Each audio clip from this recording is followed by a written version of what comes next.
All right, what's up, Buffs fans? My name's Trent Finnegan, here with Patrick Dawson, Baylan, Wysuph, and today we got a good pregame show for you coming before this first Big 12 matchup for the Colorado Buffaloes since 2010. The Baylor Bears come to town. This is their first time coming to Folsom Field since 1998. Long time coming. Buffs are a one-point favorite, 1.5-point favorite, depending on where you look. We got some overcast skies. I know there was a lot of talk in the media this week about whether it was going to rain during the game or not. Coach Prime had his thoughts about that. Right now it's a little chilly. Weather's holding off. Looks like rain's going to come in the second half. But we got some good stuff. And first off today, I want to start with the Buffs defense. Going to be one of the biggest.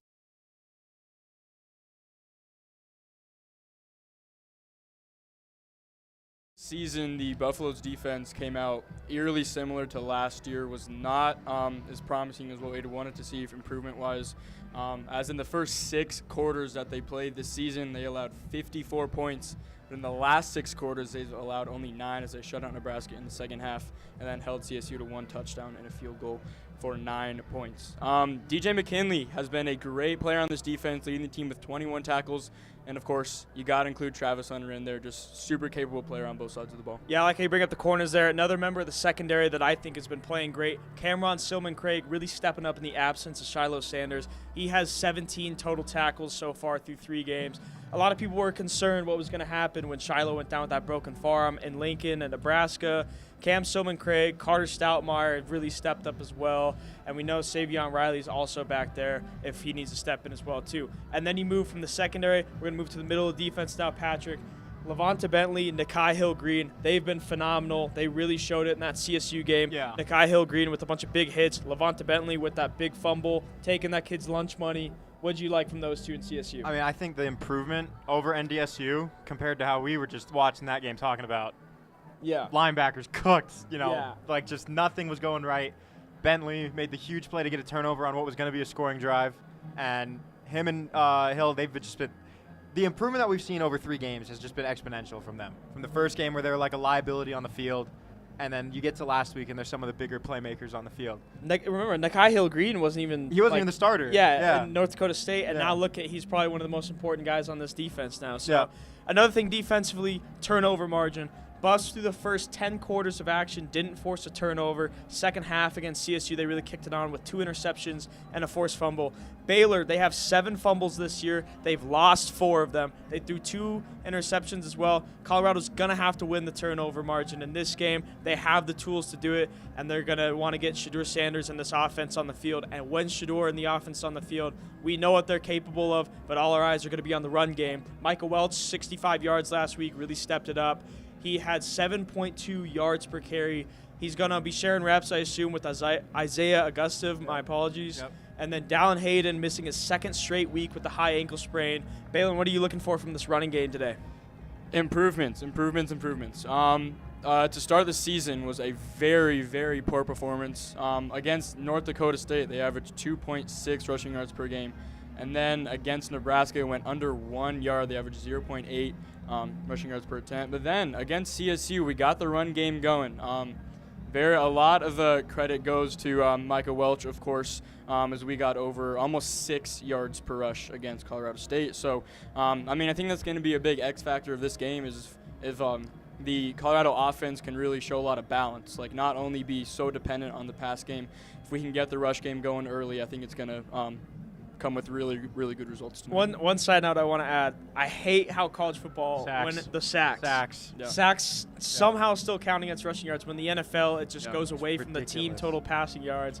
Because Shedeur Sanders, I don't even want it. It's bad. I know his averages are negative right now, but that's always frustrating. Sacked 7 times against Nebraska. But yeah, still 0 rushing touchdowns this year for the offense, though.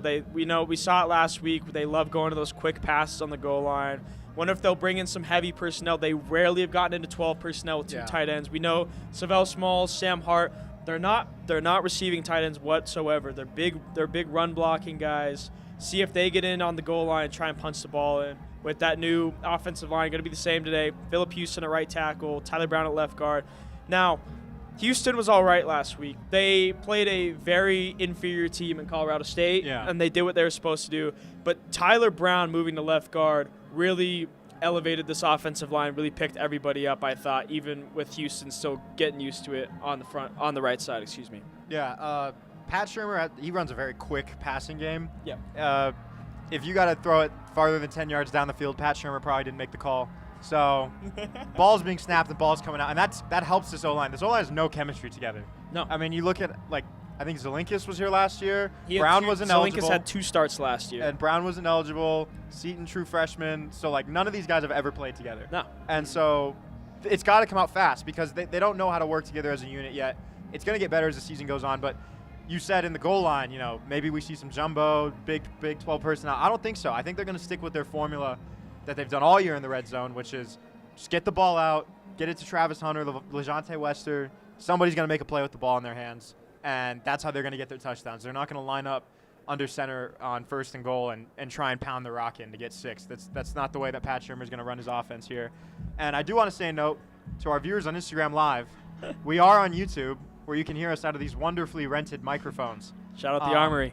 So please come to us on YouTube. I'm not going to read the comments on Instagram Live because those are usually no Instagram Live comments. We won't be interacting with you guys. So we talked about, you just mentioned guys making plays on the goal line, and that's a great segue into talking about Travis Hunter, arguably the best player in college football this season.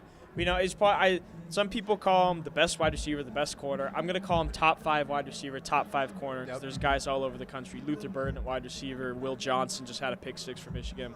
But Travis Hunter's Heisman season, obviously, we saw last year when he was out, this offense suffered without him, and the defense suffered as well. This season, 30 catches, 342 yards, 5 touchdowns on offense. Defense, 11 tackles, 2 pass breakups, 1 interception. Paul Ordning, award winner week 1. It's been a consistent top 10 in this Heisman. What are you looking for tonight from Travis Hunter, Baylan? I think it's it can be a game where, you know, we've seen the spread is 1.5 points. That can come down to one play deciding it, and I think that's where Travis Hunter comes in perfectly.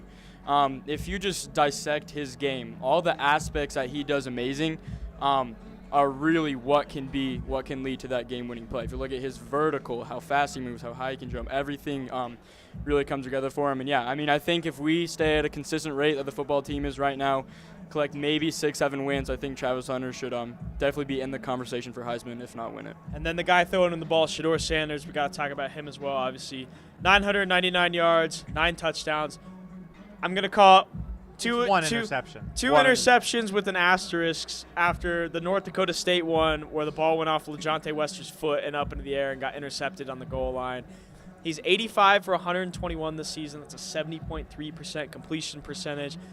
He's been phenomenal. We saw in that Nebraska game, he got flustered. He took some bad sacks in that one, got his rhythm back. And you saw in that Colorado State game, when he gets that pocket around him and he's able to do 2 hitches up in the pocket and really drive that ball in there, he was throwing the ball better than anyone in the country last week, I thought. Yeah. Last year you saw him a lot where he would kind of just assume blocks weren't going to be made, so he would turn around. He would turn away from the play a lot, like facing 180 degrees the other direction and try to make a play that way. But this year he still does it a few times. He's not perfect, but he is made a tangible improvement of, like you said, there's a pocket in front of him. Instead of turning around and trying to roll out and make a play, he's stepping up and he's standing in the pocket and he's delivering a throw. Even when he knows he's going to get hit, he still just sits there like a statue and just throws it, and he fires it over the middle.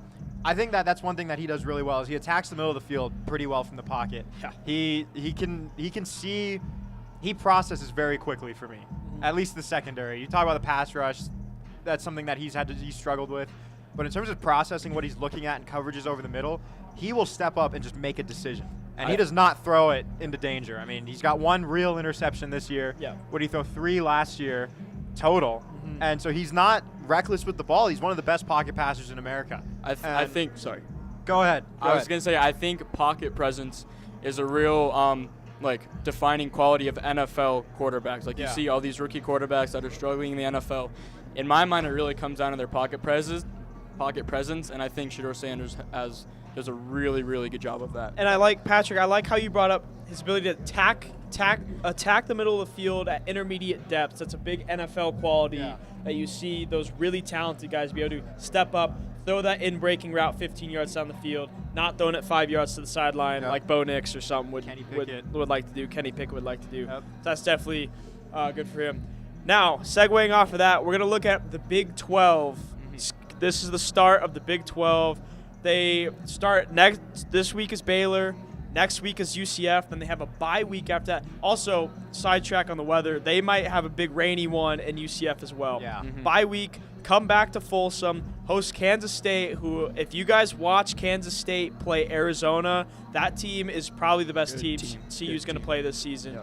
And then they go to Tucson to face Arizona, who we've seen their defense. They have a very beatable defense. Expect that game to be a shootout. But if they can get off to a hot start, maybe win both those road games. Like I said, that Kansas State game is going to be tough. But this Big 12 schedule is a gauntlet. And then they end the season.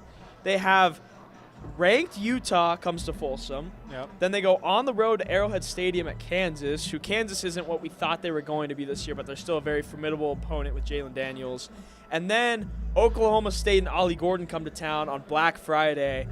What do you guys think about this Big 12 schedule for the Buffs? Like, what are there any games where they're underdogs where you could see them stealing one, whether it's at home or on the road, or do you think that they're in a tough spot to make a bowl game? Well, I think based on last year when the Buffs were 3-1, and I was like, or no, they were 4-1 after Arizona State. 4-2. 4-2. Yep. And I said all they got to do is win 2 and they get a bowl game. Like, I think that's the expectation. Yep. They did not win 2 games for the rest of the season. That is kind of the farthest. They won 0 for anyone who didn't. Yeah. So for me, it's tough to make long-term predictions with this team. I think based on how they played against CSU, where they beat a team that they should beat, and NDSU, they beat a team that they should beat. Yep. I think that's good signs. Cincinnati's a team they should beat. Yeah. That would be 3. Baylor's a team they should beat. That would be 4. Yep. You need to steal 2 more. Texas Tech. Kansas is a winnable game as well. Kansas now is a winnable game, and then you have to look at one of those home games. Utah, if Cam Rising stays banged up, they got Zach Wilson's little brother attempting to play quarterback right now. He's not doing very good at it. Yeah, it's gonna be tough, but it's very doable. I mean, this team, contrary to what some people on Twitter might say, is not the worst team in FBS. Like, they've won. They beat a really good FCS team that takes down FBS teams. Robert McVole, we're talking about you. Twitter user Robert McVole. Yeah, NDSU is a game they should have won, but that's a good team. Like, NDSU is no slouch. No, not at all. That's a good win. CSU, you can talk all you want about CSU under the Jay Norvell regime. It's been not exactly what they wanted, but they're not nobody. You know, they're one of the players in the Mountain West, in my opinion. And, well, maybe. I don't know how to predict CSU. Jay Norvell's coaching that team was not good last week. No. Yeah, I mean, they were terrible. That team was not. They're doing a little bit better versus UTEP, but that's UTEP. That's UTEP. Shout out Texas, Lone Star State. But yeah, like you said, Baylor, they should win. Cincinnati, they should win. Kansas could be one that they steal. And I'm honestly thinking Utah could be another one, because that's kind of one where it's like, it's the Buffs versus the world, and they've kind of shown they want to be in that environment. My concern with Utah is the trenches. Utah's guys are big. You look how they beat CU last year. Yeah, like CU struggled with Nebraska's guys in the trenches, obviously. And that's interesting too. Side note, because every other team has looked fine in the trenches against Nebraska, and CU couldn't hold for anything. Not one bit. Utah's line is good. If CU can hold up, like I said, they have the talent. Even if they don't even have to be a net 0, like a net -2 will be fine, because they have the talent outside. Yep. But if it's like Nebraska, where CU's trenches were like a net -500, they don't stand a chance, and that could easily happen. We've seen it in the past before under Deion Sanders. You look at UCLA game last year. That was much like bad. Nebraska. With Latu. Yeah. Yeah. The line, they've got to build chemistry as they go. From what you saw in CSU, they did pretty well. Like, CSU doesn't necessarily have a blue chip pass rusher like Muhammad Kamara anymore. No. But they held up. You know, there was no just obvious blow ups and obvious misses, stuff like we would see Shedeur Sanders go down on a bubble screen last year. So. Yeah. And so that's kind of what you saw in Nebraska, but they rebounded. They could have just kept that trajectory, and they didn't, and they rebounded. So I think the main primary thing I want to see is I want to see them be good from the jump. Yep. Because they didn't get the run game going until the second or third quarter last week, and that was to do with the line not being able to get that forward push. They were either like neutral or they were getting pushed. You got to back. move the line of scrimmage forward. Exactly. And so the key to controlling this game is going to be getting the run game going. And it's got to be from pistol or it's got to be from under center because they've tried the last year and a half to do it from gun. The angles don't work. The angles just do not work. Especially when you're just running zone. You're not running any GT counters. You're not pulling the guards on power. You're not bouncing out. It's just zone, zone, zone. Yeah. Maybe a split coming from the tight end if they're in 11 personnel. But they don't have any pulling guards in that run scheme. And there's just no creativity. It's very I know the run game did good last week, but it was still no creativity. And it worked because they played a very poor opponent. Yeah. CSU's not a good opponent, and that's why the zone scheme kept working. So I don't think that they're going to introduce any power counter concepts. I think they should in order to spice it up because a good team like Utah, a good team like Kansas State, they're going to feast on that zone scheme alive. So it's very static. You're not giving the defense. You're not making the defense choose any decisions. When you run the scheme that they're running on the ground, it's really just shoot your gap. You know, they're not running duo. They're not pulling a guard. They're not running any counter that's going to make a linebacker think, ooh, do I really attack that? Do I really go head first? Like, they just see where the ball's going and they go. There's no misdirection. There's very little motion behind the line of scrimmage. They don't really run a lot of, orbit screens. They're not flaring the running back out a lot. No. They do run motion like on the outside, like pulling from the numbers to the hash. But their motion doesn't stress the defense. Exactly. That's my thing. Like you see a Lincoln Riley offense. You see a Steve Sarkisian offense. And, I mean, they got guys stressing the defense all over. And it helps the quarterback read if it's man or zone as well. And the most motion you're going to see from CU is Jimmy Horn just going from the slot in a little flat motion to go from 2x2 to trips or vice versa. Like you said, none of those orbits, nothing creative. And you have to stress these better defenses.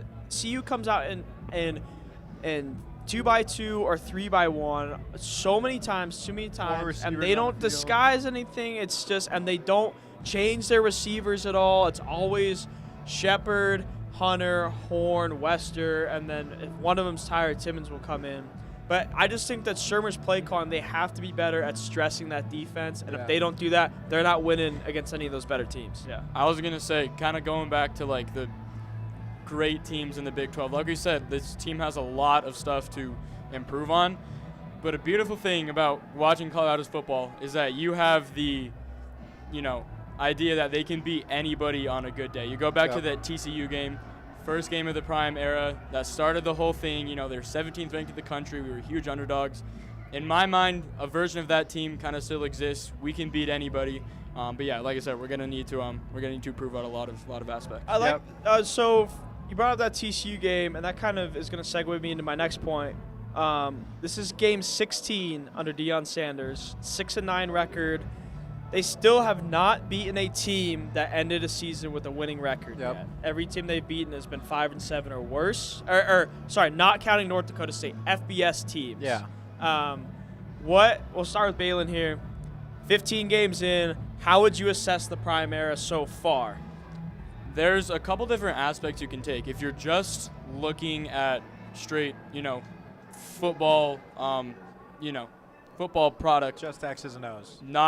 Obviously not that great, especially after the TCU game. And after that 3-0 start, our expectations were through the roof, and we're getting ranked and everything. So this team has a lot of really good star player that will attract a lot of eyes.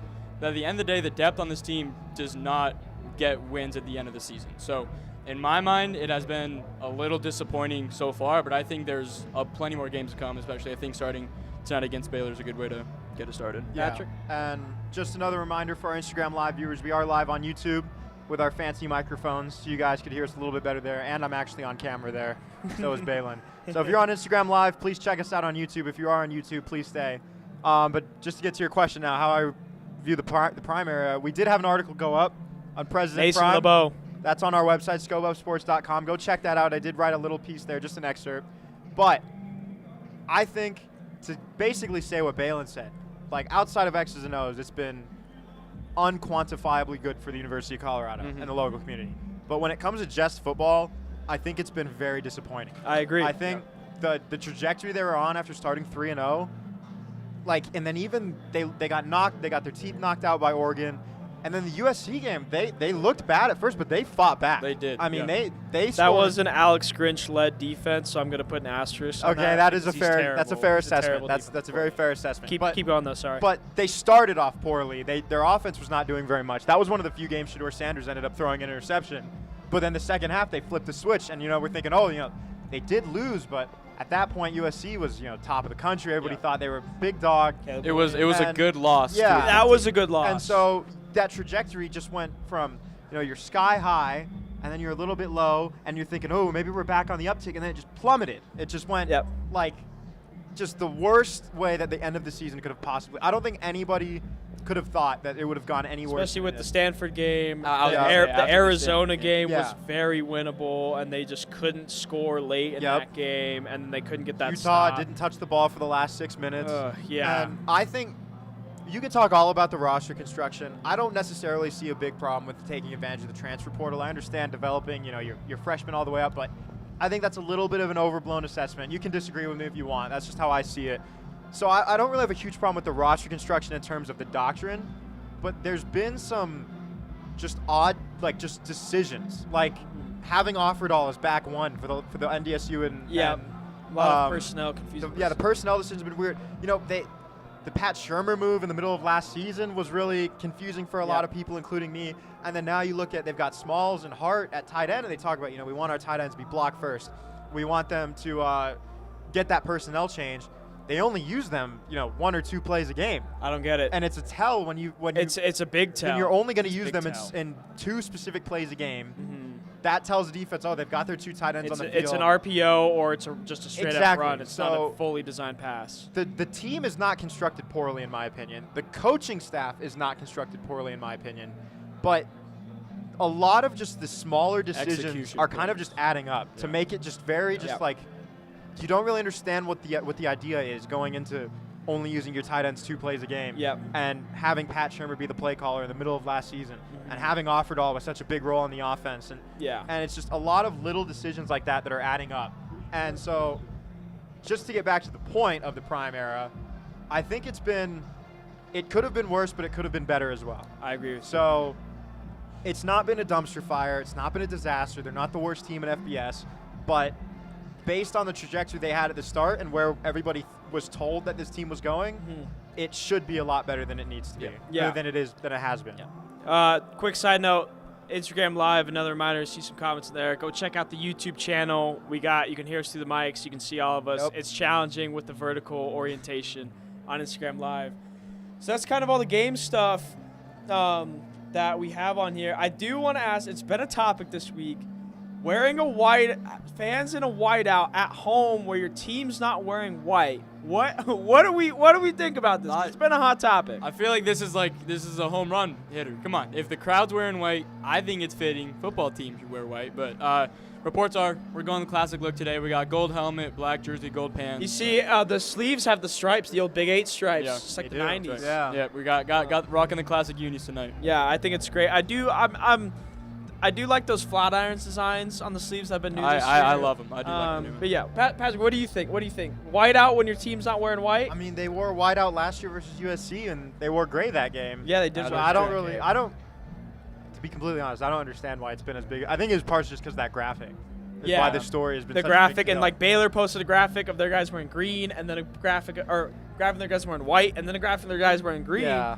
And then CU posted a graphic with Shedeur and the Stormtrooper uni that they wore last week. Yeah. So it's all over the place. But Baylor's wearing white, all white. Yep. CU's wearing gold, black, gold. The classic. It's homecoming. You can't not wear gold, black, classic, gold. Classic. Yep. But yes, hot topic this week off the field. At least it's been a less hot topic than has been off the field in the past with this program. Yes. I'd rather have people arguing about whether to wear a whiteout or not versus banning journalists from press conferences. So we're taking a step in the right direction. So and then the rain. I want to go back to the rain. If it does rain and it looks more to be like a second half thing now, and we know that CU's a pass first team. There he is. How do you guys think that the rain will impact this game if it's a close one in the second half? I think that would be good for us because rainy weather really plays advantage to quarterbacks because I've been told it slows down the game, right? Because defenders, like the secondary, can't be as sharp as they used to be. So obviously this team is very, very pass-heavy, and there are, of course, disadvantages that come from it. But I think it would be a nice surprise for us to play in the rain. Yeah, I agree. I think everybody talks about, like, the ball being wet. I mean, it's a little more slippery, but yeah, it's got to be torrential rain for that to be a huge consideration. So the main thing is this field is grass. Yep. So it'll get torn up under the rain. It'll get very torn up. Defensive backs, linebackers aren't going to have the same footing in pass coverage. You know, people talk about when it rains, you'll pound the ball down the other team's throat, but I think the way that CU's going, I don't think anything could make them pound the ball down the other team's throat. I think if Pat Shurmur was in the coach's box and there was a Martian laser and Andre Iguodala missed the shot and they were saying, all right, Pat Shurmur, you got another chance to save Earth. Run the ball. Just run power O. I don't think it's happening. I think we're all dead. I think it's over. We're all dying. Yeah, that's it. And so I think they'll just air it out even more in the rain. I mean, like, yes, it gets a little more slippery with the receivers because the gloves, that texture doesn't work too well with the water, but just take the gloves off. Just side note on the grass, I'm going to take a look. So you can clearly see on the 40-yard line, it'll be on the bottom left side of the 40-yard line on TV.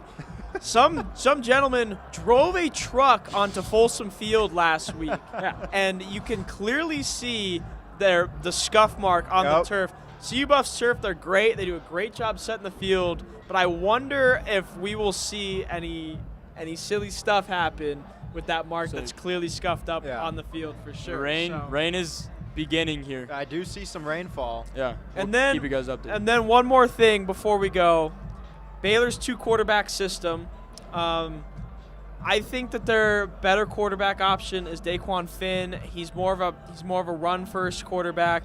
But how do you go about preparing for a team when one quarterback's a huge runner and one quarterback's a huge passer, and you don't know who's going to start come game day? What's the challenge in preparing for that through the week? I don't know. I mean, it's got to boil down to preparation. In my mind, it really has to boil down to discipline. This team commits a lot of penalties and gives in a lot of yards to that, so I think that'll play a big part. But, I mean, yeah, it's just like you got to get to a point in defense with those two different quarterback archetypes of just like expecting the unexpected, right? You got to prepare for anything on defense. So. Yeah, for me defensively, I mean, just to go personal, and Europe you see 2 quarterback systems a lot because just the athletic, like having the ability to have an athletic quarterback matters so much, and it's the same as in college. I mean, Baylor's not the only team that ran 2 quarterbacks that we've seen this year. No, yeah. And so I think just talking to a lot of coaches that I've met in Europe and then forming my own personal opinion based on how we watched like the NDSU game go off, for example, I don't think you should think about it too much. Because you look at the biggest running play that happened last week. It was not their running quarterback that made that play. It was the touchdown at the end where Shiloh Sanders didn't have the angle. It kind of just hung around the middle of the field. Yep. That was not their running quarterback that they subbed in for. Exactly. That was their starter, their pocket guy. And so I don't think you can if you just get it in your head the whole game, like, oh, when this guy's on the field, they're probably going to run a quarterback run. Well, then the one time they don't. Now he's throwing it over your face. Exactly. And then when you go, okay, this guy's in the pocket, he's the pocket quarterback, they're not going to run QB power or anything like that. Well, now that's exactly what they're going to do. They're going to go 5 wide and run draw. Mm-hmm. So I think you just got to ignore it. Don't worry about who's throwing the ball. Just read what's happening in front of you. Don't worry too much about this guy's taking the snap. Just watch the play, read the play, make the right decisions. Don't worry too much about personnel in that aspect. All right. And then one last thing before we bid farewell to this pregame show. We need a score prediction. Baylan, what do you got for us? I'm going Colorado gets the win. I think it's going to be a slow night offensively. I'm going 23-20. Buffs get the win. I think it's going to be a late field goal. I'm going 28-14. I think the Buffs are the better team. And if they play the way they did against CSU when they were the better team, they should have a similar trajectory. Obviously not the same as last week where it kind of just like the gates were blown off the whole barn, but they are the better team. So they should. I'm predicting a 2-score win, 28-14. All right. Well, that's all we got for today's pregame show. My name's Trent Finnegan, Patrick Dawson, Baylan Wysuph. Thank you guys very much for joining me today. We're going to start doing this every pregame for ScoBuff Sports and here on the YouTube. Post-game. We'll be back post-game. We'll have Instagram Live. We'll have the YouTube. We'll have everything ready to go for you guys. But for now, hope you guys all take care and enjoy this game. Go Buffs.